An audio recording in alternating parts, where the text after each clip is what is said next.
আসসালামু আলাইকুম। বাংলাদেশ বেতার সিলেট সংবাদ পড়ছি শতাক্ষী চক্রবর্তী। মহান বিজয়ের মাস ডিসেম্বর শুরু হচ্ছে আজ।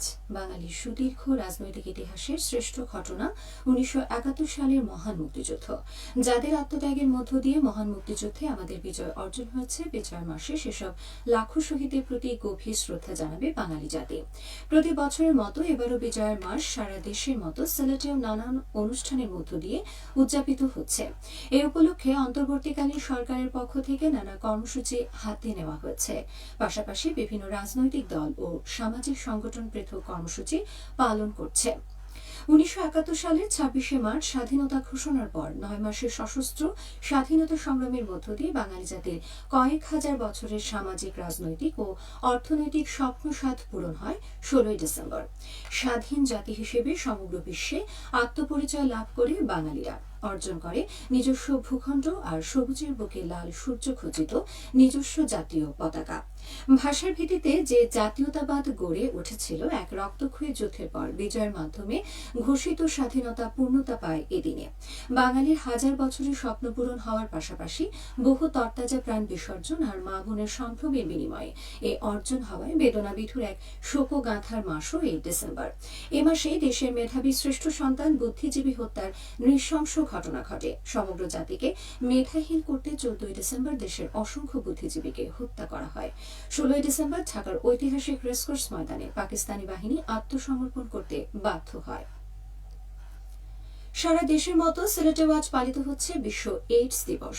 ১৯৮৮ সাল থেকে এইডসের বিরুদ্ধে প্রতিরোধ ও জনসচেতনতা সৃষ্টির লক্ষ্যে বিশেষ এই দিবসটি পালন করা হয়ে থাকে। দিবসটি উপলক্ষে বিভিন্ন সরকারি বেসরকারি প্রতিষ্ঠান নানা কর্মসূচির আয়োজন করছে। কর্মসূচির মধ্যে রয়েছে র্যালি ও আলোচনা সভা। আসন্ন ত্রয়োদশ জাতীয় সংসদ নির্বাচন ও গণভোটে পোস্টাল ব্যালটের মাধ্যমে ভোট দিতে এ পর্যন্ত ১,০১,৯৮৭ জন প্রবাসী বাংলাদেশি ভোটার অ্যাপের মাধ্যমে নিবন্ধন করেছেন। নির্বাচন কমিশনের ওয়েবসাইটে প্রকাশিত পোস্টাল ভোটিং আপডেট তথ্য অনুযায়ী পোস্টাল ভোট বিডি অ্যাপের মাধ্যমে গতকাল রাত ৮টা পর্যন্ত মোট ১,০১,৯৮৭ জন প্রবাসী ভোটার নিবন্ধন করেছেন। নিবন্ধনকারীদের মধ্যে ৮৬,৫৯১ জন পুরুষ ভোটার এবং ১৫,৩৯৬ জন নারী ভোটার। এদিকে গতকাল বিকেল থেকে পোস্টাল ভোট বিডি মোবাইল অ্যাপের মাধ্যমে সৌদি আরব সহ ৭টি দেশে প্রবাসী ভোটারের নিবন্ধন কার্যক্রম পুনরায় চালু করা হয়েছে।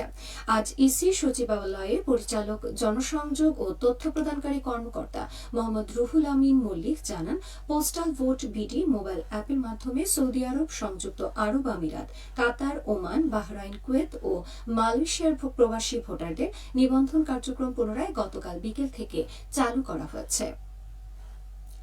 বিচার বিভাগের প্রাতিষ্ঠানিক স্বাধীনতা ও কার্যকর তদারকি ব্যবস্থাকে শক্তিশালী করার লক্ষ্যে বাংলাদেশ সুপ্রিম কোর্টের জন্য একটি পৃথক সচিবালয় প্রতিষ্ঠার ঘোষণার মধ্য দিয়ে দেশের বিচার ব্যবস্থায় নতুন মাইলফলক সূচিত হয়েছে। গতকাল রাষ্ট্রপতির নির্দেশে আইন, বিচার ও সংসদ বিষয়ক মন্ত্রণালয় সুপ্রিম কোর্ট সচিবালয় অধ্যাদেশ ২০২৫ জারি করে। এর আগে গত ২০শে নভেম্বর অন্তর্বর্তীকালীন সরকারের উপদেষ্টা পরিষদ অধ্যাদেশের খসড়ার চূড়ান্ত অনুমোদন প্রদান করে, যা পৃথক বিচার বিভাগীয় সচিবালয় গঠনের দীর্ঘদিনের দাবিকে বাস্তবে রূপ দেওয়ার পথ সুগম করে। বিচার বিভাগের কাঠামোগত স্বাধীনতা ও প্রাতিষ্ঠানিক দক্ষতাকে আরও শক্তিশালী করার লক্ষ্যে প্রধান বিচারপতির উদ্যোগে গত বছরের ২৭শে অক্টোবর বাংলাদেশ সুপ্রিম কোর্ট পৃথক বিচার বিভাগীয় সচিবালয় গঠনের প্রস্তাব আইন মন্ত্রণালয়ে পাঠায়। বিশ্ব বাজারের সঙ্গে মিল রেখে দেশের বাজারে সব ধরনের জ্বালানি তেলের দাম লিটারে ২ টাকা করে বাড়িয়েছে সরকার।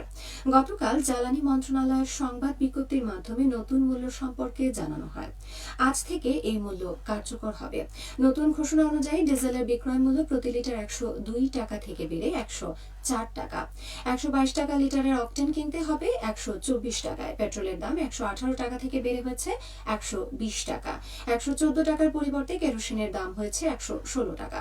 বিশ্ববাজারের সঙ্গে মিল রেখে দেশের বাজারে জ্বালানি তেলের দাম ঠিক করতে ২০২৪ সালের ফেব্রুয়ারি থেকে স্বয়ংক্রিয় পদ্ধতিতে তেলের মূল্য নির্ধারণ করা হচ্ছে সরকার।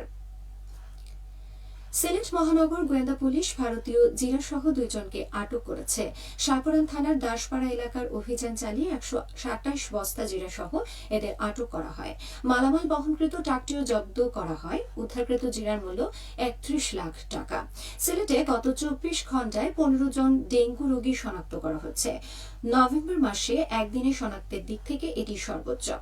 সিলেট স্বাস্থ্য বিভাগের তথ্য অনুযায়ী নভেম্বর মাসে সিলেটে 167 জনের ডেঙ্গু শনাক্ত করা হয়েছে। বর্তমানে সিলেট বিভাগের বিভিন্ন হাসপাতালে ডেঙ্গু আক্রান্ত হয়ে 23 জন রোগী ভর্তি আছেন। এবারে শুনুন কৃষি সংবাদ। শান্তিগঞ্জে আমন চাল সংগ্রহের কার্যক্রম উদ্বোধন করা হয়েছে। গতকাল দুপুরে উপজেলা খাদ্য গোদাম প্রাঙ্গণে আমন চাল ও সংগ্রহের কার্যক্রম উদ্বোধন করা হয়। উদ্বোধন করেন শান্তিগঞ্জ উপজেলা নির্বাহী অফিসার সুকান্ত সাহা। এ সময় উপস্থিত ছিলেন উপজেলা খাদ্য নিয়ন্ত্রক আব্দুর রব, খাদ্য গোদামের ভারপ্রাপ্ত কর্মকর্তা আব্দুল আহাদ, শান্তিগঞ্জ প্রেস ক্লাবের সাধারণ সম্পাদক সোহেল তালুকদার। এবছর শান্তিগঞ্জ উপজেলায় সিদ্ধ চাল 282 মেট্রিক টন ও আমন চাল 1925 মেট্রিক টন সংগ্রহ করা হবে। সবশেষে আবহাওয়া। রাত 1টা পর্যন্ত পূর্বাভাসে বলা হচ্ছে সিলেট সহ পার্শ্ববর্তী এলাকায় আজ কোনো সতর্কবাণী নেই এবং কোনো সংকেতও দেখাতে হবে না। আজ সিলেটের সূর্যোদয় হয়েছে 6টা 20 মিনিটে এবং সূর্য অস্ত যাবে 5টা 2 মিনিটে। সংবাদ শেষ হলো। আমাদের পরবর্তী স্থানীয় সংবাদ প্রচারিত হবে বিকেল 4টা 30 মিনিটে।